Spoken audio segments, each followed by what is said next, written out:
얼마 전에 한 2주 정도 됐는데요. 한 남자 청년을 만나서 신방을 하였습니다. 그때 그 청년이 하는 말이 자신의 인생이 모든 것이 다 꼬여서 어디서부터 풀어야 될지 막막합니다. 이렇게 이야기를 했습니다. 취업도 계획대로 안 되고 결혼도 계획대로 안 되고 지금 사업을 새롭게 준비하고 있는데 한참 준비하고 보니 이 사업도 사양길로 접어드는 것 같아서 너무나 힘듭니다. 이런 이야기를 하였습니다. 어려움을 넘어서 약간은 자포자기한 듯한 이런 모습처럼 보였습니다. 청년을 만나서 주님의 말씀으로 같이 권면하고 위로하고 또 소망을 계속해서 전해 주었는데 이 청년이 너무 마음이 힘들다 보니까 말씀이 잘 들리지도 않고 소망함으로 좀처럼 나아가지 못하는 모습이었습니다. 여러분, 우리가 너무 환경이 힘들고 어렵다 보면 말씀도 잘 들리지 않고 주변에서 하는 용기, 격려를 들어도 용기와 소망으로 나아가기가 어렵습니다. 여러분, 오늘 본문의 주인공인 기드온이 바로 이와 같은 모습입니다. 어제 본문 말씀부터 우리가 생각해 보면 사사 드보라와 바락의 40년간 평화 정치가 끝나고 평화 시대가 끝나고 이스라엘이 다시 범죄하죠. 그리하여 미디안의 손에 7년간 압제를 받게 됩니다.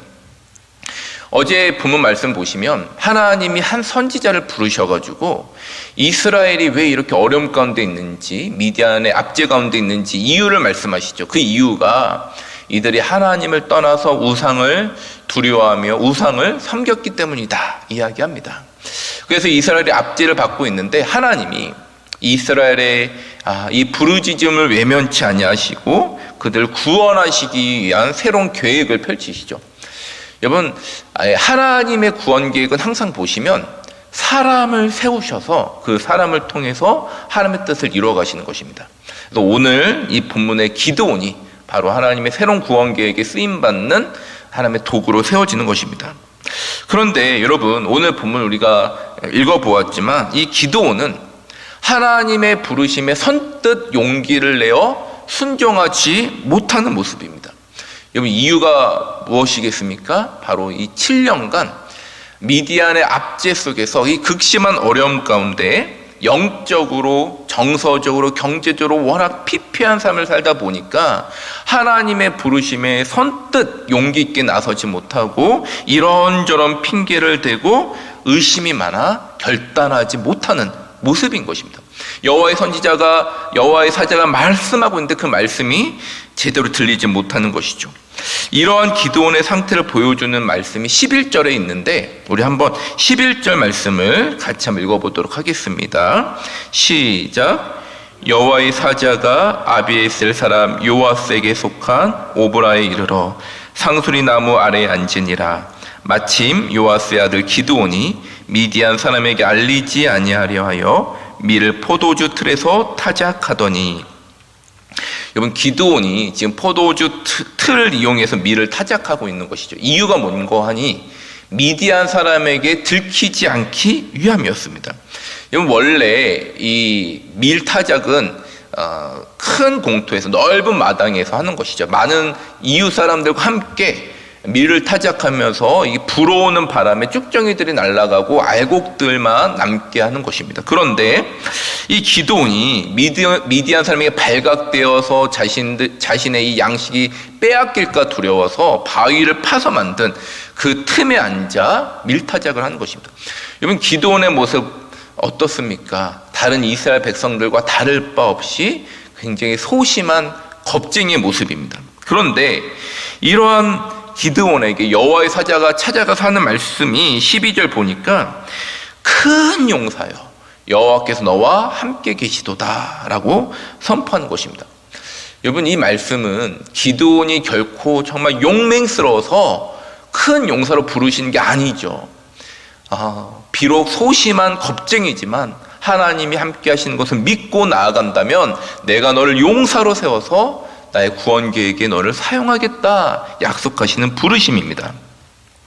여러분, 이에 대해 기드온이 어떻게 반응하겠습니까? 하나님, 제가 너무 연약하고 부족한데 저를 부르시다니요. 너무 감사합니다. 이렇게 나오는 게 아니라 13절 말씀 보니까 오히려 여호와의 부르심에 의문을 품고 반문을 하는 것입니다. 여호와께서 우리와 함께 하신다고요? 그렇다면 왜 이스라엘이 이런 모양입니까? 하나님이 출애굽하실 때 그 놀라운 이적들 다 어디 갔습니까? 하나님이 지금 우리를 버리신 것 아닙니까? 그래서 우리가 이렇게 미디안에게 고통을 받고 있지 않습니까? 미디안의 태도가 냉소적인 것을 넘어서 여호와를 향한 서운한 마음까지 토로하고 있는 것이죠. 여러분, 이스라엘이 미디안에게 압제받고 있는 이유가 무엇입니까?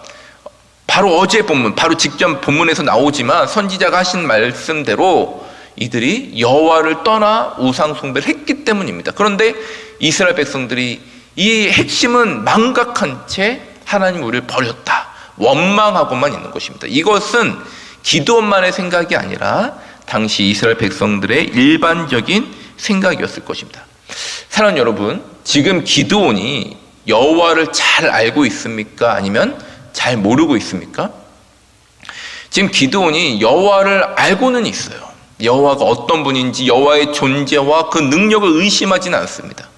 출애굽할 때 많은 이적을 하시고 출애굽을 허락하신 그 능력의 하나님을 이 기드온이 알고 있죠. 의심하지는 않습니다. 그런데 문제는 여호와를 온전히 정확하게 알지 못했다는 것입니다. 그래서 하나님이 우리를 버리셨다, 우리를 침묵하고 있다, 이렇게 생각하고 있고, 나아가서 나는 너무나 연약하고 부족하기 때문에 하나님의 도구로 전혀 쓰임받을 수 없습니다 라는 태도로 나아가고 있는 것입니다. 하나님의 부르심에 순종하지 못하고 불확신함과 패배의식 속에서 이런저런 핑계를 대고 있는 것이죠. 여러분, 기드온의 핑계가 무엇이죠? 15절에 이렇게 핑계를 댑니다.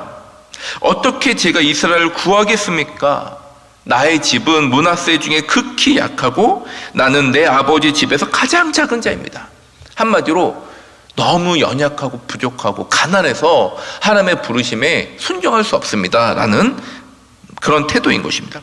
여러분, 기드온의 발언만 보면 기드온의 집이 정말 찢어지게 가난한 것 같아요. 그런데 사실은 그렇지 않습니다. 내일 본문이긴 하지만 25절, 27절 말씀을 보면 기드온 아버지 집에는 최소 종이 10명 이상 있습니다. 그리고 수소나 염소 등의 가축도 있고 당시로서는 많은 돈이 있어야만 제작할 수 있는 우상과 제단도 놓여져 있는 것입니다. 여러분, 생각보다 기드온의 집이 부유하고 권세가 있는 것을 우리가 알 수 있는 것이죠. 여러분, 우리가 이 말씀을 통해서 알 수 있는 것은 기드온이 하나님을 알고는 있었지만 그 지식이 인간적이고 세속적이었다는 것입니다. 온전하지 못했다는 것입니다. 하나님의 일을 하려면 반드시 주변 사람들이 다 인정해 줄 수 있을 만한 권세와 능력이 있어야만 가능하다고 오해한 것입니다. 그런데 여러분, 하나님이 어떤 분이신가요? 비록 연약한 자, 소심한 자, 겁쟁이라 할지라도 여호와께서 함께 하신다 말씀하실 때 그 말씀을 믿고 순종함으로 나아가면 하나님께서 큰 용사로 세워주시는 분인 것입니다. 그러므로 우리 인간들, 성도들의 반응은 어떻게 해야 될까요? 하나님이 부르시면 우리의 모습과 상관없이 아멘으로 고백하며 순종해야 하는 것입니다. 사랑하는 여러분, 여러분들은 하나님을 온전히 알고 계십니까? 혹시 하나님을 오해하고 있지는 않으십니까? 그래야 하나님이 부르실 때 나는 자격이 없습니다, 나는 부족합니다, 이런저런 핑계를 대면서 혹시 하나님의 부르심에 불순종하고 있지는 않습니까? 여러분, 그 모습은 겸손함이 아닙니다. 하나님을 온전히 알지 못해서 의심하는 것이며 불순종하는 것임을 여러분 기억하시고 다시 하나님이 말씀하실 때 아멘으로 나아갈 수 있는 저와 여러분 될 수 있기를 축복합니다. 한편 이 하나님이 이 기드온이 반복적으로 의심하고 있음에도 불구하고 나무래지 아니하시고 내가 너와 함께 하겠다, 여호와의 사자를 통해서 반복적으로 약속하시죠.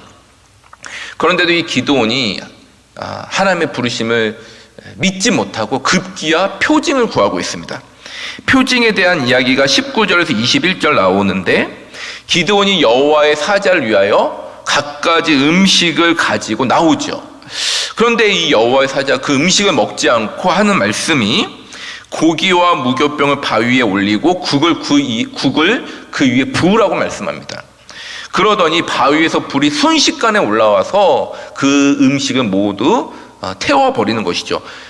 초자연적인 현상으로 이 부르심이 확실한 하나님의 표징임을 증명해주고 있습니다. 그러자 기돈의 반응이 어떠할까요? 22절 말씀 보니까 그제서야 이 기돈이 여호와의 사자를 대면한 줄로 알고 내가 이제 죽겠다, 여호와의 사자를 대면했으니 나는 이제 죽을 것이다 하며 두려워하고 있는 것입니다. 여전히 기돈이 의심이 많고 겁쟁이, 두려운 모습을 보게 되는 것이죠. 그런데 여호와께서 이런 기돈을 안심시켜 주시고 내가 결코 너를 죽이지 아니하리라 말씀하십니다. 여러분, 이때 기돈이 어떻게 행동하는지 우리 마지막으로 24절 말씀 우리 같이 한번 읽어보겠습니다. 24절입니다. 시작. 기드온이 여호와를 위하여 거기서 제단을 쌓고 그것을 여호와 살롬이라 하였더라. 그것이 오늘까지 아비에셀 사람에게 속한 오브라에 있더라. 하나님의 확실한 표정을 보고 내가 너를 죽이지 않겠다 약속하신 말씀을 들은 기드온이 그곳에 제단을 쌓고 말하기를 여호와의 샬롬이다 라고 고백하고 있습니다.